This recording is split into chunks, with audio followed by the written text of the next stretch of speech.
So I really wasn't going to do a video today. I really need to finish up my Assassin's Creed review, but something major happened, of course.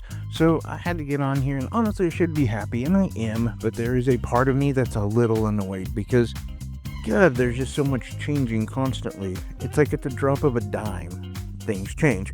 Again, in this situation, it's actually a good thing, as I had just reported yesterday and talked about how Vietnam and America could not seem to get a tariff deal done. Well, turns out that with one Truth post, or Truth Central post, President Donnie T said that he is going to be putting a 90-day pause on almost all the tariffs.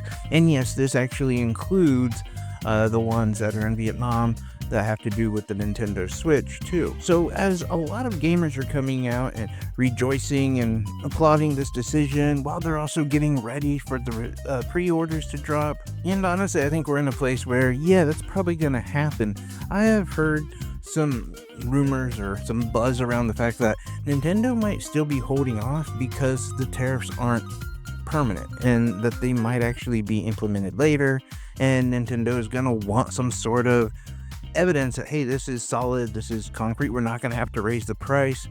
But, and this is a big one, Nintendo already announced the price. See, if they didn't already announce the price, and they didn't announce the launch date and all of that, then that would be a different story. But the fact that they already did, I don't think that they can then raise the price or delay the launch date. Like, they're just going to go with what they had before, and if tariffs do come in and they make a difference in the price, then they're going to have to change it there. Or honestly, probably wherever you buy it is going to be the one that's making the decision, not the actual manufacturer. I'm not exactly sure how any of that works, especially working with wholesale.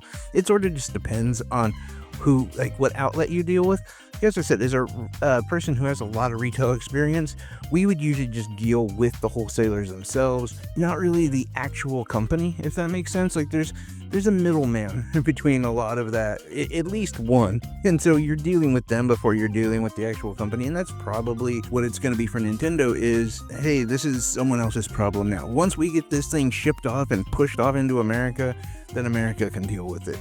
And so I do think we're in a good spot where, yeah, it does look like we're going to get an opportunity to get the Switch 2 at that original price. And now I actually believe that they're going to have a massive launch day. It's going to sell like crazy because there's a lot of American consumers now who realize you have about 60 days to get to Switch 2. And then after that, you don't know what's going to happen with the tariffs. So you might as well, be all in and grab it now while it's $50, $100 cheaper. On that note, though, there's a good chance that there's just tons and tons of Switch 2s heading to America now, or have been right outside of America waiting to pass it, and they're going to be sending probably millions and millions that won't be subjected to those tariffs, and it'll probably last until next year. I would bet that that's what's going on, is they're going to get as many as they possibly can, within reason, of course. They're not going to be shorting themselves in other places, but they're,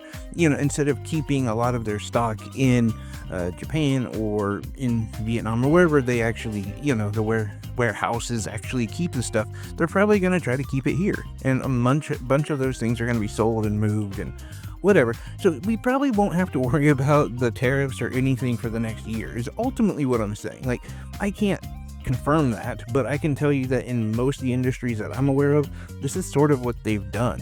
There's been a massive buy off. That's why the last quarter of 2024 and even early 2025, the economy actually looked kind of good, but it's because it was falsely inflated by a number of people or corporations just buying tons of crap so they wouldn't have to deal with tariffs. And that's probably going to be the same thing in this situation. So if you are looking at a Switch 2 for, like, let's say Christmas, you probably could hold off until Christmas. Don't take my word for it exactly. I'm just telling you what would be the logical move for any of the importers or for anyone who is a retailer in that regard. So I don't know, just my thoughts. It's kind of funny. I'm going to be going off on a little bit of a different tangent. So you're done, you just wanted to hear that news, then that's it. But I was just going to say that part of me is just realizing that, hey, I probably am not going to have to talk politics and trade crap for the next 3 months, and that's awesome. I was kind of annoyed when I saw that this news popped up. I was happy, of course, because it was positive. But on the other hand, I was like, I got things to do today. I was really going to take today off because there's just a number of things that I need to tend to. I have been uploading every day, and I think, as I mentioned before, my computer sucked. So it just takes so long to actually upload one of these videos and edit it and everything.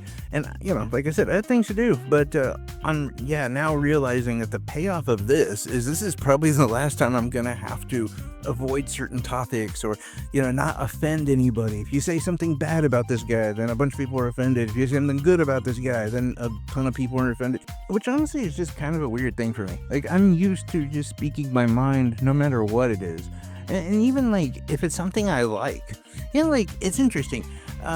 My daughter was being, like, really bad. Just coloring on walls, she wasn't listening, all this stuff. I had to get after her multiple times. I had, a long father-daughter talk, or as much as you can with a 3-year-old. And she was going up and crying, you don't love me, you don't like me, blah, blah, blah. And I'm like, no, the exact opposite. If I didn't care about you, I'd just let you do whatever you want. But I love you, and I want you to do better. But you can't do better if I don't tell you. And that's my thing, and I guess that's just my thing with all of this, whether it be Nintendo, America, the president, whatever it might be. If you criticize a little bit, then people are offended and ticked off. And it's like, you're not part of that, though. You're not that. It's not a religion to you. It's not part of your being. And in fact, it should be something that if it's not doing something right, if it's charging too much for a price, or they basically like ripping people off, with like the greed, or they're making the wrong choices or whatever, you should actually criticize it so it'll get better. And I'm not saying like needlessly criticize. I don't go up to my daughter and be like, hey, stupid, you should be able to tie your shoes by now. No, not anything like that, but or something like, oh, Nintendo is just ruined because of their color scheme or something. Like, or I hate their new Joy-Cons because they aren't exactly how I want them to be. Unless they have actual problems, and that's a different story. But my point is, one should be able to and actually be encouraged to criticize something to make it better, to let these companies, these people, countries, whatever, know that, hey, you're kind of messing up. You need to get your shit together and fix this. Honestly, though, a lot of this is coming from something you guys don't even see. So I don't know if you can tell on my YouTube page. If you go all the way over, you can actually find my email address. I get a number of emails complaining, whether it be about me saying something that I wouldn't even assume is negative, but just something about the tariffs. And they're just coming after me about like, oh, you're just a stupid lib, you don't know what you're talking about. Or if I said Nintendo is greedy because they're charging you $10 for like a pack-in game, I'll have at least one or two. I can think of like actually 4 emails that were upset that I called Nintendo greedy. And it's like, dude, they are. Like, I don't know what you're talking about. Like, this isn't you. It doesn't mean you have to hate Nintendo. It doesn't mean that Nintendo sucks and it's the worst thing ever. No. In fact, it's a relatively small problem, but it's okay to acknowledge that it is a problem. I don't know. I can just say I really have a different appreciation for people who actually cover the news. It's a lot more difficult than I assumed it was. But anyway, hopefully we do get the Switch 2. We get the original price on that. We get a launch day, all of that within the next day or two. Maybe within, I don't know, by the weekend. That would be cool. Nintendo, let's make that happen. But anyway, let me know what your thoughts are. Are you still planning on getting it? Are you not planning? Does this change anything for you at all? Let me know in that comment section below. But anyway, love each and every one of you guys. Take care, everyone. Bye-bye.